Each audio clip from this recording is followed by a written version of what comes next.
Okay, I have no news of progress here regards the YouTube live stream, but I think this must not impede the advancement of the Connecting Memories Symposium. If we are online on YouTube, welcome to everybody who is watching. From the information that I'm getting, some people can hear us and some people can't. I would apologize to those people who can't hear us, but obviously that's a bit of a silly thing to do. What I will say is that we will be putting this up on YouTube as a video or making it in some way available for everyone who's tried to watch it and is unable to. So my sincerest apologies for that. Nonetheless, the symposium must continue. And it is an absolute delight to introduce today's guest speaker, or today's keynote speaker. As I said, a scholar with whom many of you, with whose work many of you will already be familiar, Professor Astrid Erll. Astrid Erll is Professor of Anglophone Literatures and Cultures at Goethe-Universität in Frankfurt, with diverse research interests encompassing English and comparative literature, film and photography, cultural and media theory, narratology, and transcultural studies. Professor Erll's research is rich and diverse. She has worked on German, British, South Asian, and South African and American literatures and media cultures. Of course, and with particular significance for today's symposium and lecture, a central element of Professor Erll's work relates to memory and memory studies. Professor Erll has led a number of large and important international research projects, including the Working Group for the In Search of Transcultural Memory in Europe network, which ran from 2012 to 2015, the Indian Ocean Memories Project, and the Migration and Transcultural Memory Literature, Film, and the Social Life of Memory Media projects. Most recently, she received the Volkswagen Stiftung Opus Magnum Award to pursue the project Odyssean Travels, a Literary History of Cultural Memory. Professor Erll is the author of the important introductory volume Kollektives Gedächtnis und Erinnerungskulturen, first published in 2005, now into its third edition, and which appeared in English with Palgrave in 2011 as Memory in Culture. It has also been translated into Spanish, Polish, and Chinese. As well as her many important journal articles, such as the often cited and already mentioned on multiple occasions today, Traveling Memory, which appeared in the journal Parallax in 2011, Professor Erll has co-edited a number of important volumes on memory. With Professor Ansgar Nunning, she co-edited A Companion to Cultural Memory Studies, which appeared in 2010, having published Mediation, Remediation, and the Dynamics of Cultural Memory, co-edited with Professor Anne Rigney a year earlier. More recently, she co-edited also with Anne Rigney, Audiovisual Memory and the Remaking of Europe, a 2017 special issue of the journal Image and Narrative, as well as Cultural Memory and the Transnational Turn, a 2018 special issue of the journal Memory Studies. With Ansgar Nunning, Astrid Erll is general editor of the De Gruyter book series Media and Cultural Memory, which has been running since 2004. And with that, I'm absolutely delighted to hand over to Professor Erll, who is going to present a lecture entitled Corona and Collective Memory. Thank you so much. Can you hear me? Does that sound fine? I can hear you just fine, yeah. Okay. So, first of all, thanks to Paul Leeworthy and Barbara Fernandez-Melleda for bringing us all together in this Connecting Memories event. So the question of this symposium is, how can the rich and diverse material approaches concerns of memory studies? And that is the very stuff that you delegates brought to the symposium today. How can all this be connected? Should it be connected? Is it connectable at all? I think such questions can best be discussed by using a particular historical case. And instead of the well-researched test cases and still important test cases of memory studies, such as the Holocaust, World War I, World War II, 9/11, I am using the one we are all living through at the moment, the Corona pandemic. So Corona and collective memory. And I think that this lecture will take no longer than 40 minutes, 35 to 40 minutes. Corona and collective memory, why? Isn't it a wee bit too early to speak about memory? After all, we are all still in the middle of the pandemic. It is still a raw, a chaotic experience, pointing into all kinds of directions, long before having consolidated into an historical event to which we can then apply narrative coherence and retrospective teleologies. So first of all, what is Corona in terms of memory studies?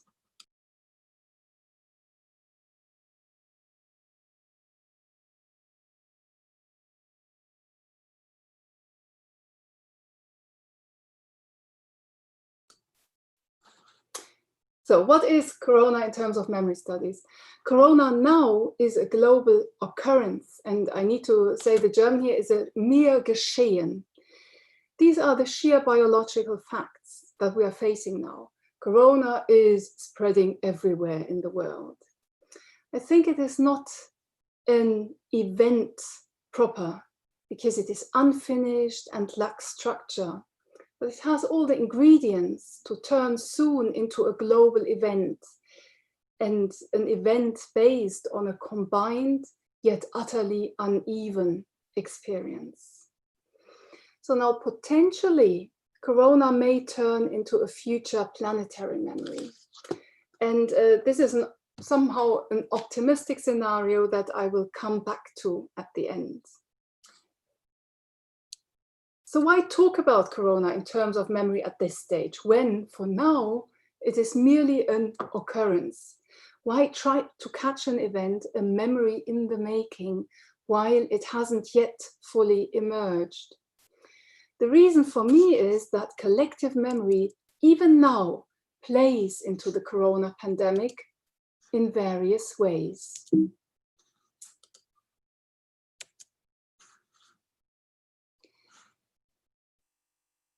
Collective memory has been formative, first of all, for our understanding or our not understanding of the pandemic in the first place. And this is why I start with the part 1, memory before Corona. And secondly, collective memory can be observed right now in this very moment when we look at how the pandemic triggers certain memories, ideas, prejudices. And this is why, secondly, I will move to memory during the Corona pandemic. Collective memory, thirdly, is the medium through which we will look back at the pandemic in the future. So how will we remember the pandemic? Memory after Corona is my third part. So I start with memory before Corona, forgetting pandemics. So what was remembered before the onset of the coronavirus pandemic? We could have seen it coming. Ebola, Zika virus, MERS, swine flu, avian flu, SARS, HIV/AIDS, Russian flu, Hong Kong flu, Asian flu. Pandemics are no surprises coming out of the blue, but they are quite regularly recurring events. But not so in European consciousness. Most Europeans projected the idea of the pandemic on 2 different others. First, the pre-modern self, so that would be what you see on the left hand, the medieval plague. And second, the cultural and geographical other. One example would be Ebola as a problem of West Africa. And you see that I am using here stills from the film Outbreak with Dustin Hoffman, which came out in 1995, for a sense of the logic of those projected images. And similarly, quite similarly, the more recent flus, SARS and so on, as their names often falsely suggest, seem to have been a concern of Asia. So if all the pandemics listed here were not memorable enough, then the sheer casualty numbers of the Spanish flu of 1918 should have guaranteed it a firm place in collective memory. The Spanish flu came in 3 waves from spring 1918 to early 1919. So it coincided with the end of the First World War. And if collective memory is seen as a contest, then the Great War has surely come out of this competition as the winner. But not so according to casualty numbers, sheer casualty numbers. If we follow more recent estimations by medical historians, the Spanish flu killed between 50 and 100 million people worldwide. And that is between 2.5 to 5% of the global population. I have these numbers and almost everything else I am saying about the Spanish flu today learned from Laura Spinney's Pale Rider, which you also see here. And I think this is a compelling and a highly recommended global history of the Spanish flu. It is full of thought from memory studies people, really. And interestingly too, it is completely sold out these days. So according to Spinney, the Spanish influenza pandemic, and I quote her now, was the greatest demographic disaster of the 20th century, possibly of any century, with a death toll surpassing the First World War, the Second World War, and possibly both put together. So if memory studies, as Hans Ruin has recently argued, is a form of being with the dead, how could the field have utterly forgotten the Spanish influenza? And the same applies, of course, to most people's everyday historical consciousness. To put it with Reinhard Koselleck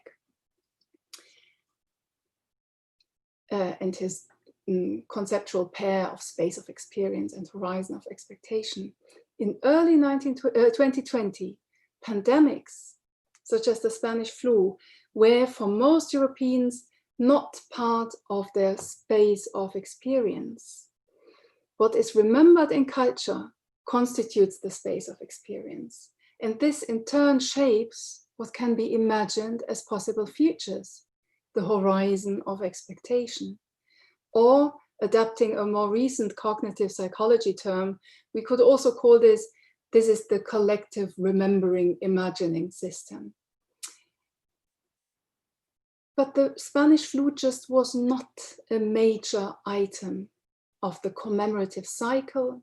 It wasn't an item in school education.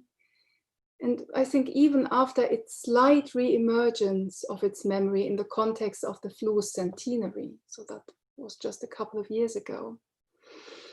And perhaps most importantly, the flu was nowhere impressively mediated, while its mnemonic competitors, the world wars, were all this and in all respects.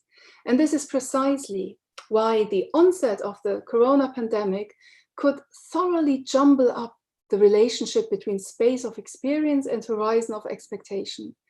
What Europeans thought or knew yesterday about the dangers of respiratory illnesses, about the possibilities of curfews or ad hoc legislation in their democratic societies, about compulsory school attendance, German Schulpflicht, or about economic stability.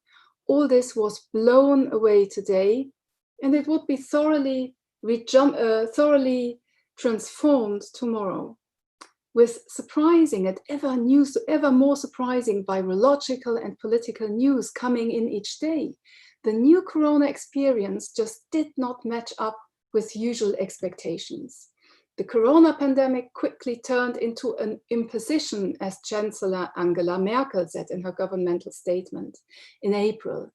Not only an imposition on democracy, but also on how many people's everyday sense, on an imposition on many people's everyday sense of time and rhythms of change. So all this so far is admittedly a very European perspective, and I assume that this dynamics plays out differently in different places of the world. South Korea, for example, showed a greater preparedness because of their recent experience of severe SARS and MERS epidemics. From what I read in the press, people in Guinea, Sierra Leone, and Liberia appeared little surprised by the COVID-19 pandemic, as they vividly remember the devastating Ebola epidemic of 2014. And then there are differences in habit memory, and there are different situated knowledges. So across Asia, we saw the ready usage of face masks. And this is a habit which seems to go back in Japan and in China to the Spanish flu. So 100 years it goes back. Just compare how Europeans debated endlessly over the relative usefulness of face masks. So this anticipation of, preparedness for, and coping with future events on the basis of remembered experience has recently been discussed in the field of memory studies with a series of concepts that hold pre-prefixes. So there is, for example, pre-forgetting and pre-trauma by Guy Biner, pre-forgetting, pre-memory by Guy Biner, pre-trauma by Anne Kaplan, and I use the term mnemonic pre-mediation. The reason for me, for the logic of this term, is that collective memory is essentially a matter of mediation, from oral conversation to films and social media. As all collective memory is in this broad sense mediated memory, all anticipation or lack thereof is therefore a matter of pre-mediation. And in Europe, pandemics just have not been sufficiently mediated and remediated in the past. No famous paintings, novels, film, rarely very exciting lore of oral family history. So pandemics, so this could not turn into a pre-mediating force in the present. And such is the temporal dynamics of mediated memory, that means for me of collective memory. But the memory of the Spanish flu remains, as Laura Spinney puts it, the elephant in the room. So why are some elephants more visible than others in the commemorative room? Anne Rigney has thought about these questions with the concept of differential memorability. Now, if we consider the Spanish flu, several aspects seem to play into its failure to be memorable and to mnemonically pre-mediate the corona pandemic. First, there is the question of the discreteness of historical events and the possibility of gaining an, however patchy, overview of them. The Spanish flu virus was incredibly quick. It killed people often within no more than 3 days. And it was not diagnosable at the time. So viruses had not yet been made visible under the electron microscope. Therefore, the flu became entangled with other rampant sicknesses and epidemics, like tuberculosis and venereal disease. So as an event, the Spanish flu therefore lacked discreteness, at least at the time of its experience. What follows from this second is a lack of narrativity. And narrativity is the possibility to evoke a story in people's minds. How can a story about an event emerge if people don't know what the event is, where it started, how it evolved? And third, I think in its historical context, the flu lacked tellability. Harrowing as they were, flu deaths were less tellable, and that means, according to narratology, they were less noteworthy. They had less of a point than stories of heroic deaths on the battlefields of the First World War.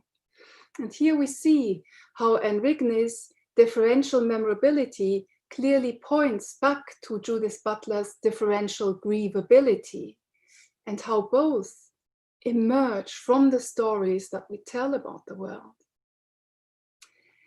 Fourth, memory culture verges towards the evaluative, and evaluations are easier to make when remembering human-made catastrophes like war, genocide, terror, where agency and responsibility are more clearly discernible than in natural catastrophes. Fifth, there is the question of archives. If an event like the Spanish flu cannot clearly be discerned by contemporaries, there will be a lack of sources which encode data, facts, experience, and memories for future reference. So there was no or very little active externalization. To be sure, in recent decades, historians have brought together global traces of the Spanish flu. So there's a difference between externalization and trace. And I think importantly, there are no major contemporaneous or later memoirs, paintings, novels, or films dedicated to the Spanish flu. What you see here, Edvard Munch's self-portrait after the Spanish influenza, and Egon Schieler's The Family, they are impressive, but they are not the artist's central works.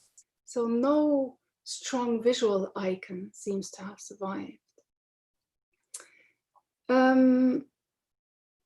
And perhaps the collective memories of the medieval plague are still so strong because of the impressive long-living artworks.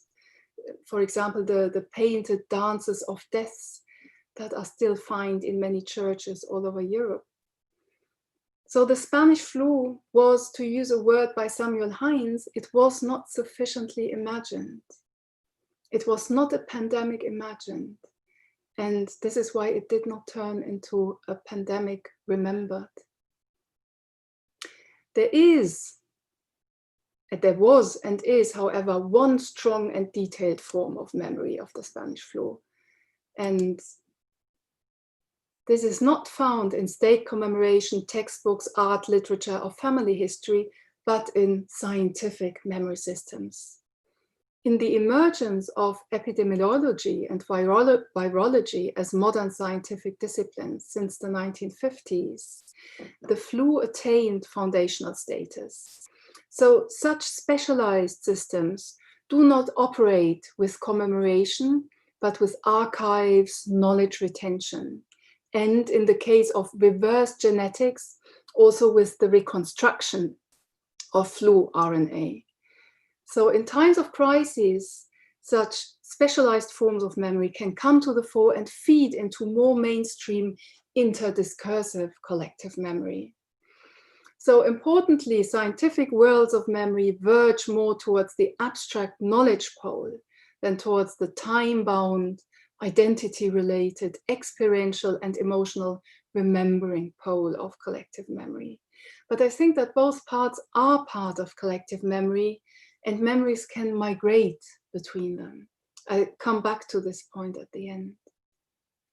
So with that, I now come to my second part, and that's memory during the corona pandemic.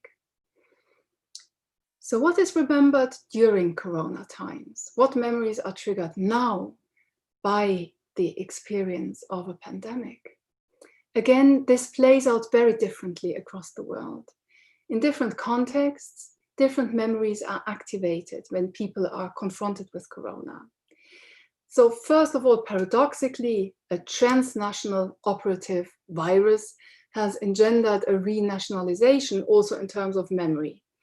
Patriotism and national repertoires are ransacked for historical analogies to understand the present and legitimate political action. So vocabularies of the past have been tried out. Boris Johnson, who invoked the British effort during the Second World War, Donald Trump, who compared the corona pandemic to Pearl Harbor, perhaps by implication another devious attack by Asians. So an interesting case, very quickly, is the British Queen's address, where appeals to English national character, self-discipline, quiet, good-humoured resolve, and the idea of a strong generation, so these are all quotes from her address, these are all core elements of British memory of World War II. And these are mixed with what is staged in the address as a spontaneous personal memory of a broadcast she made as a child in 1940 to children who had been evacuated. So what apparently cues this memory is the similar situation of people in the UK today, facing, quote, separation from their loved ones. I think it's interesting how the Second World War comes up here as an historical analogy, as a content of episodic memory, as mediated and as national memory. And that's just by the by. You see, that's where I come from, more a media studies take on memory studies. And Christina Jordan works on this logic of royal memory and has also published on it, which you see at the bottom of the slide. So memories of World War II are always very quick at hand when framing great crisis. But Corona also seems to bring back memories of colonialism and racism. Memories of influenza and other diseases brought by European colonizers are now emerging again in countries with indigenous populations. And this is all the range from the Amazonas region to Australia. And these people, of course, from Columbus times onwards had been decimated, often to the brink of extinction by illnesses brought by white people, illnesses that they had no immunity against. While in Germany, critical voices remind us that our public health institute, the Robert Koch Institute, which is doing such valuable work in the current crisis, also has a colonial and a racist history. In the 19th century, Robert Koch himself used people in East Africa as human guinea pigs for his research on sleeping sickness.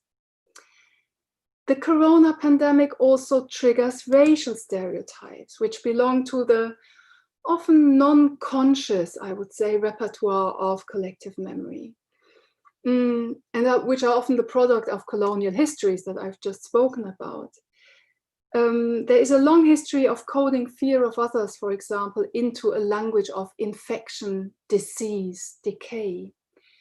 The sheer extent and detrimental power of such re-emerging stereotypes is shown by the fact that as of May 2020, Wikipedia features a list of incidents of xenophobia and racism related to the COVID-19 pandemic. It has more than 350 entries, ranging all the way from xenophobia in Nigeria to anti-Semitism in the United States. So deep-seated and sometimes millennia-old practices of negative stereotyping are popping up again. We may have thought that they were no longer part of society's working memory, but stereotypes seem to linger on as implicit cultural patterns, or as what James Werge has called habits of thought.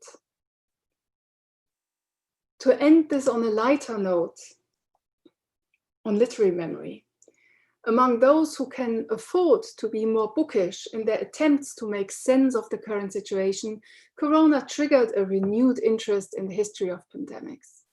Spinney's Pale Rider is, as I said, suddenly sold out. And this is, of course, funny because when it came out in 2018, it was a book about a forgotten pandemic. And now this pandemic is so much remembered, the Spanish flu. New books about the medieval plague and other plagues are published. Classical literary representations are revisited. Albert Camus' La Peste, Daniel Defoe's A Journal of the Plague Year, Boccaccio's Decamerone are reread. So my examples show that current crises tend to work like retrieval cues for collective memory. And there's a range that goes all the way from consciously drawn analogies, historical analogies, all the way to non-consciously emerging stereotypes. I think for a differentiated understanding of the role of memories, both before and during the corona pandemic, what we need is international collaboration. We need memory scholars across the world who can work together for a global perspective on questions such as, how was the corona pandemic pre-mediated? What memories does corona seem to have triggered? Which historical analogies are used by politicians, by journalists? What are recurring associations that we hear in everyday discourse? It seems, for example, that curfews and lockdowns have triggered memories of authoritarian regimes and of martial law, all the way from the Philippines to Poland.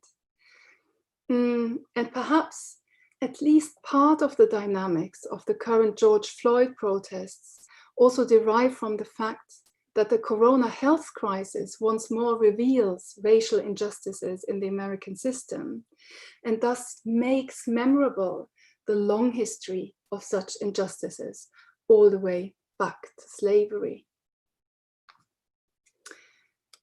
My third and last part, memory after corona. So what will be remembered after the corona pandemic has passed? In terms of sheer sources, one is tempted to say everything. Instant history making abounds. Every second of the pandemic time seems to be recorded on digital media, distributed and shared via social networks. So what the Spanish flu lacked, a consciously created archive in the first place, is exactly what corona is characterized by. It is the first worldwide digitally witnessed pandemic, a test case for the making of global memory in the new media ecology. But the question is, which mediated experiences, beliefs, and narratives will make it into the dominant memory discourses that shape the global future? Let's start with this dominant discourse, the discourse produced by heads of state, and how it tries to encode certain narratives about the pandemic into future memory. So the game of naming is part of a conscious effort to make memories for the future. When Trump calls COVID-19 the Chinese virus, and the Chinese government counters that it is more likely an American virus, we are in the middle of the age-old game of attributing sources and with that responsibilities for pandemics. So to remind you, in the Middle Ages, Jews and prostitutes were identified as origins of and thus scapegoats for the plague. The Spanish flu, interestingly, I think, got its name because in 1918, Spain was the first European country to acknowledge its influenza epidemic. It had been raging everywhere else, in particular in the battlefields of the Western Front, but the other European powers were covering up their casualties, and this was part of the wartime censorship. So wrong as it was, the term stuck. So, and I'm quoting Spinney once more, blaming the obvious other is a practice seen across the world, even also in the Spanish flu 100 years ago. So in Senegal, the Spanish flu was the Brazilian flu, in Brazil, the German flu, while the Danes thought it came from the south, and the Poles called it the Bolshevik disease, and the Persians blamed the British. So because of these dynamics that come up again and again, in 2015, the World Health Organization issued guidelines for naming new infectious diseases, naming them in ways that are not stigmatizing or misleading. So they say no reference to alleged origins in geographical locations, no reference to peoples, animals, or food. This was an act of prospective memory politics, and with COVID-19 being used as designator across the world now, I think it was actually successful. Now, the production of antagonistic collective identities through counterfactual narratives vying for entrance into collective memory is really the last thing needed in a global pandemic. But the process of narrativization is inevitable. Any historical event begs the question of where did it begin, what course did it take, how did it end? It calls for an explanation by implotment, which, according to Hayden White, is the basis of all historical accounts. It is the active, recklessly simplifying and falsifying intervention, the attempt at creating false memories, prospective memory abuse, to take on a term by Taylor McConnell. This is what is shameful. So if the power of narrative in the construction of memory cannot be underestimated, and it's almost a natural process, what are the narrative possibilities of the pandemic? Fritz Breithaupt has distinguished 5 narrative patterns, among them rise of total control, failure of egomaniac leadership, or the narrative of depression. In memory studies, cultural trauma would surely be a prominent pick among the narrative patterns. But scholars are increasingly pointing out the necessity of finding alternatives to the pervasive presence of trauma as an explanatory means. Perhaps patterns of tragedy or narratives of outrage and collective action could be more enabling to build resilient futures from the corona experience. But the difficulties inherent in all pandemics, difficulties of making sense and remembering, remain. Because contrary to what populists and conspiracists may suggest there are no easy normative equations. Pandemics are not brought about by evil people, but by genetic accident. Pandemics are not entirely just or entirely unjust in whom they hit. So affluent skiing parties were affected first in Europe, but so were old people's homes and migrant workers. Although, of course, as we are all witnessing now, the social dimension of pandemics usually leads to the poor being hit harder. So if COVID-19 is another moment of what Ulrich Beck has termed the World Risk Society, then the pandemic currently exposes the world's unevenness rather than bringing about a cosmopolitan moment. What happens at the same time around the globe is not the same everywhere. But I think what does emerge as a more general pattern is the relationality between humans, animals, and microbes.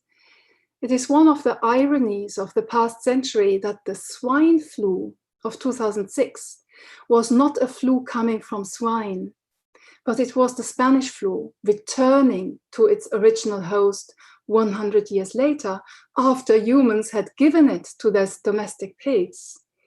So what might play a role in future narratives is a greater awareness of the deep time of human-animal microbe interaction in the making of influenza and other pandemics. Because this is a process that goes back some 12,000 years, goes back to human settlement, to the agricultural revolution, and only with that came crowd diseases. Human viral temporality is thus roughly equal to Anthropocene time, and current pandemics seem to share many causes with climate change and mass extinction. So Anthropocene memory, and I'm quoting here Steph Krabs, and relational mnemohistory may be ways to capture the complexity of the corona pandemic in the future. But admittedly, these are pretty academic concepts. What will we find on the ground? Collective memory traditionally depends on top-down commemorative investment. So, will nations launch Corona commemoration days? Some countries like Spain and Italy, which were hit so hard, will perhaps do. Sweden, which seems to navigate through the crisis with minimal adjustments, is perhaps less likely. But there are also other pathways of collective memory, bottom-up ones, based on shared and deeply felt experience. Generational memory might be one significant path. Corona will most likely have brought forth a generation, in the sense of Karl Mannheim. At least in the countries under lockdown, Corona has all the ingredients of a generation-defining experience. It is a fundamental and it is an extended change of life for young people, particularly if you realize that for younger people, also for children, time flows much more slowly than for older people. So it's really an extended change of life. Karl Mannheim has called the age 17 to 24 the formative period, which will shape people's outlook on the world. And young people today no longer go to school, remain locked at home, realize through an almost uncanny global simultaneity the connectedness of the planet. And they experience that many things deemed unchangeable can be changed in a matter of hours, if there is a consensus in society that this is necessary. With the reminiscence bump in autobiographical memories, so the fact that events from late adolescence and early adult life seem to be remembered best, this generation will likely retain a focus on the corona pandemic. So how long will the mnemonic half-life period of the corona crisis be? How long and how strongly will this global memory carry into the future, and how differently across the world? All this is difficult to gauge, and it depends largely on the memory's interaction with other experiences and memories.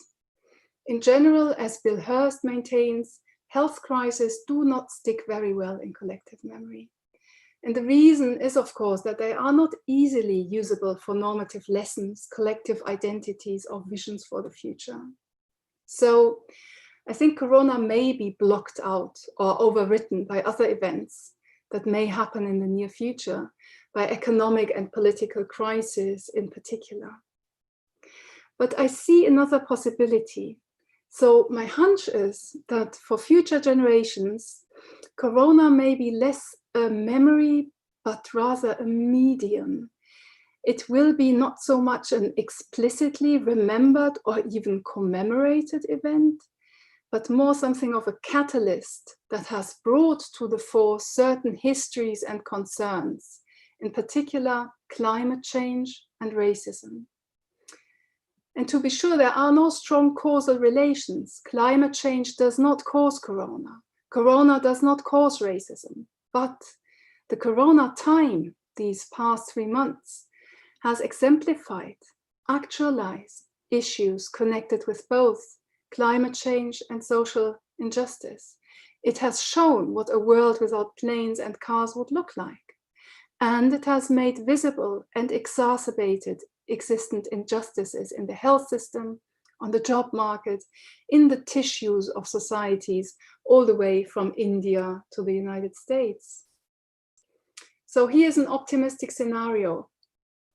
If the experience of an unprecedented global slowdown, and also all its positive side effects, from clear water, if not dolphins in the canals of Venice, to what Monica Büscher sums up as less air pollution, an increase in cycling and walking in some areas, and an upsurge in birds singing in the trees. If this is connected in collective memory with what has been formative for many young people in the year before, and that's the Fridays for Future movement, and with the simultaneous event of George Floyd protests, then the COVID-19 pandemic might turn into an event that will have engendered ecological thinking and solidarity across divides. And that would perhaps then be a planetary memory. But admittedly, this scenario is based on more than a pinch of wishful thinking on my side. And as in all other respects, there will be different ways forward, depending on whether the pandemic was experienced in autocratic regimes, in failing or succeeding democracies from the top or from the bottom of global society. But one thing is clear, And this kind of brings me back to the topic of this symposium. Memory after Corona will play out in different modes. It will be part of episodic autobiographical memory of most people around the world. It will be a traumatic memory for some. It may trouble family memories of those who had dead to mourn and were not able to bury them properly. There may be active commemorative memory. There will be a sense of common experience in generational memory, probably transnationally. There will be legacies of the pandemic, financial, ecological, educational, digital. There may be effects on social habit memory, new modes of interaction shaped by Corona. There will be new scientific knowledge about the virus. What this suggests is that memory analysis needs to differentiate between different systems and modes, roughly, for example, between explicit forms of collective memory, institutionalized commemoration, storytelling, scientific knowledge, and more implicit forms, legacies, after effects, on mentalities, emotions, on ways of speaking. And while we are aware of the many different systems and modes of memory and the different scales from the individual to the group to the nation and so on, I think there's still no real consensus in memory studies on how we really conceive of their relation, of how we connect them, to come back to the symposium question. So for me at the moment, the question is analogy or ecology. I think the time for analogies is over. The time for thinking in this way, like in the individual mind, something similarly, surprisingly, happens like this in the social sphere. I think that we now have to figure out how exactly people, neurons, books, digital media, monuments, deep time events, different social groups, the human and the non-human world hang together. We will have to think in terms of ecology, relationality, interaction, no matter what you call it. And we can only do this when people with specialized knowledge on particular takes on memory come together, connecting memories by connecting scholarship. Thank you.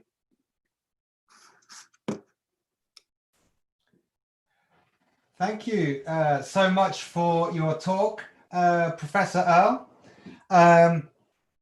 Absolutely, an absolute abundance of insights in there, and no doubt many questions for you now. I invite conference delegates to field their questions using the Q&A panel on the Zoom webinar. And I'm not sure entirely if it will work, but if it is working and you're watching on YouTube, please do ask any questions that you have using the comment section, and if they flash up in front of me, I will do my best to pose them to Professor Erll. I think we had a couple of questions that were lined up. Rosalind Beckworth from Swansea University, one of the conference panelists. Could I invite you to ask your question to Professor Erll? Before we're starting this, would it be okay to stop screen share, or what do you think? Or we should proceed? You can do, yeah, and then it will be the videos that are the main focus. Yeah. Thank you. Rosalind, were you able to, if I ask you to... I think I've unmuted. I apologize if that's not worked. That's perfect. We can hear you now. Fabulous. Okay, I'm just going to try and get my question up. Otherwise, I will probably forget halfway through.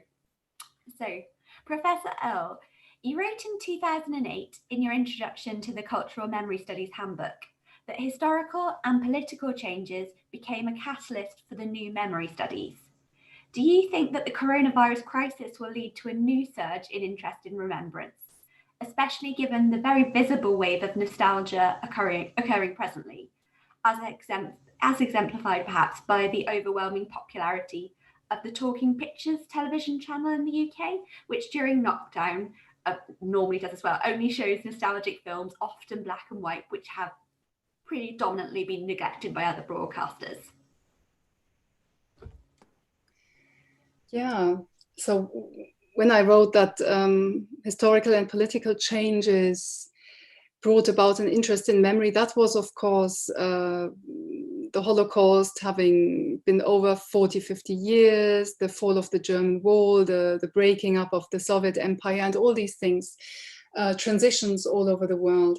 That was what really engendered that perhaps second wave of interest in memory and in memory culture. I am not sure what the Corona crisis will do. Probably, to be honest, not a lot. So the interesting thing, it is really something that's worldwide, but I also think that health crises are not very memorable. So perhaps it may really act in ways that are not immediately visible. And part of this could be, your examples imply this, it could be a medium or a catalyst for other types of memory. Nostalgia here, but also remembering slavery, remembering injustices and so on in other places of the world. To the extent that perhaps in 10 years' time, we no longer realize that it was Corona that brought forth these changes in memory culture. Thank you so much. Fantastic. Thanks, Rosalind, for the question, and thank you, Professor Erll, for answering it. We also had a question from Saskia Weiser-Pötschke from the Freie Universität Berlin, the FU, or the Free University in Berlin. Saskia, would you like to ask your question if you unmute yourself?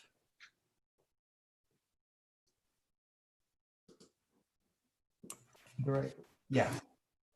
Yes, thank you.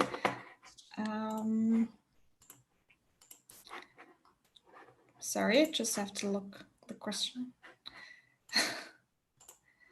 Yeah, okay. I was sending the question that authors like Aleida Assmann argue for a European collective memory. And do you think that the coronavirus can help to foster a common narrative, as it is a commonly experienced situation? So I think you already mentioned a little bit about it. Yeah, absolutely. Thank you for the question. Yeah, I mean, we've seen both. We've seen borders closed down, and then we have also seen certain acts of solidarity. And the question will be, which parts will be remembered?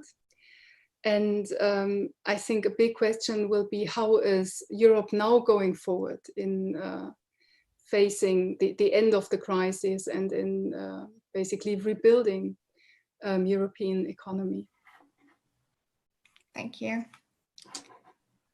Fantastic. We also had a question from conference delegate Kedma Louis of the École des Hautes Études en Sciences Sociales in Paris, which Kedma has asked me to pose. So Professor Astrid Erll, Kedma asks, in France, since the beginning of the lockdown, there is an archiving operation by some academics and cultural institutions to keep the memory of the quarantine. According to those doing that work, its purpose is to prevent people's memories from being lost. Even if memory needs archives, is this approach not rather the work of history rather than memory? And a couple of follow-up questions to that. Do traces need to disappear by themselves before memory can be constructed? And finally, is this desire for memorialization and the mandatory nature of keeping everything not perhaps too intrusive? Yeah, Kedma, thanks.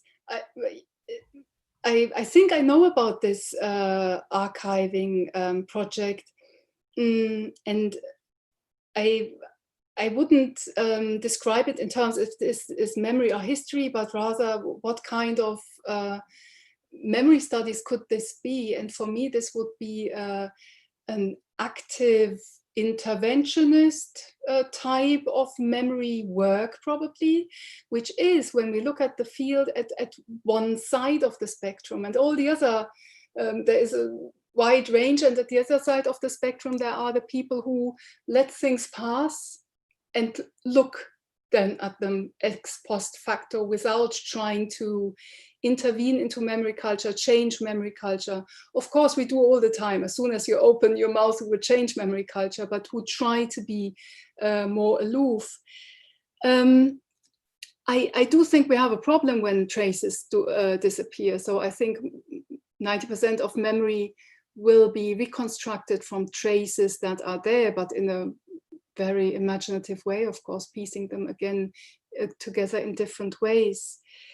Yeah, and the normative question, if everything needs to be memorialized from the beginning, I don't even want to answer this. I think this is really where you stand in the field.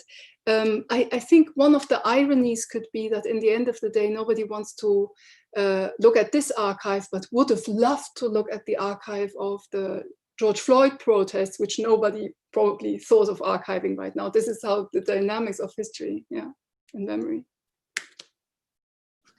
Fantastic. Thanks, Astrid, for that response. It doesn't look as though the chat function is working on YouTube. So I'm afraid if you are watching on YouTube, I don't think I will be able to take your questions on this occasion. But we have a number of further questions from conference delegates. First of all, from David Eisler of the University of Heidelberg. David, may I invite you to speak and unmute your microphone and pose your question yourself? Yeah, sure. Thanks, Professor Erll, for the fantastic and fascinating talk. One of the things that I was struck by when you were talking about how the Spanish flu was sort of forgotten is this idea that maybe pandemics lack characters, the characters that are more typical of, say, wars. And if that's one of the reasons why they are easier to forget in that sense. And I wonder if, as applied to the current corona crisis, you see some of the militarized rhetoric being applied to healthcare workers, like they're on the front lines, they're fighting the disease, things like that. Is that a way to kind of bring the narrative of the current virus and pandemic into something that's easier for people to understand, like a war? Absolutely. Yeah, I fully agree. And what you call characters, if I translate that into literary studies language, events need something like a protagonist and an antagonist, a hero and a villain. That's how narrativization at least functions easier. That's the easy way to do it. And that's problematic with pandemics, unless you are a conspirationist. There usually is not that one biotech lab that let it out, the virus. There's not that one evil person, but it is, to a certain extent, a natural catastrophe. So where would you put responsibility, the idea of agency that you need for narrative? So it's difficult to narrativize pandemics, yeah. And we had a further question from Dewey Alter. Dewey, would you be able to unmute yourself again, please? Yes, of course. Thank you. Thank you. Yes, thank you, Professor Erll, for that wonderful presentation. It was very timely and insightful. What struck me was that the use of the Second World War in contemporary rhetoric is very striking. It was used particularly after the Brexit referendum here in the UK. But I was wondering if you could please elaborate on how the memory of previous events, or when people invoke past events, reappear in rhetoric, can be seen as not just remembering something that was gone, but as intertextuality, as analyzed by post-structuralists. And I guess my question is, how is the memory of previous events in literature or of texts different to that intertextuality as analyzed by Derridian scholars? Thank you. Yeah, I think you can do that with intertextuality if you understand text in that broad sense of all types of discourse. And as opposed to a more restricted sense of something that is only literary. The interesting thing about that kind of intertextuality across time is, as I find it, that we have an interesting range between very clearly and purposefully selected historical analogies, and you already know that they will be coming. You know that certain references to the Second World War will always come in Great Britain or the United States if they want people to fight through a certain moment. And then there are certain kinds of this intertextuality of references that just seem to pop up, where people are not consciously, deliberatingly searching them, but they seem to come to them. And I think that it would be the stereotypes that we see rising up again and again. So I think, again, there's a range between conscious and non-conscious, explicit and implicit forms of using memory intertextually, perhaps, as it were. Yeah. Fantastic. Thanks, Dewey, for the question, and Professor Erll again for the response. I'm afraid I think it may be the time that we have to bring this session to a close. Of course, given the delay at the beginning, we're running a little bit late, and I take full responsibility for that. I've allowed the session to run on a little bit, but we need to keep the symposium more or less on course, and so we'll have to leave it here. May I take this opportunity one more time to thank Professor Astrid Erll for your contribution, for this fantastic talk that we've heard. There are a number of further questions in the Q&A panel here on the Zoom webinar. We'll be able to have a look at those, and perhaps we can integrate them into the masterclass, which will be the next session on here. What I'm going to do, first of all, is close off the YouTube connection, and then a minute or two later, I'll close it off for symposium delegates. So delegates, please just bear with us for a couple more minutes. But I do want to thank everybody who has watched this on YouTube.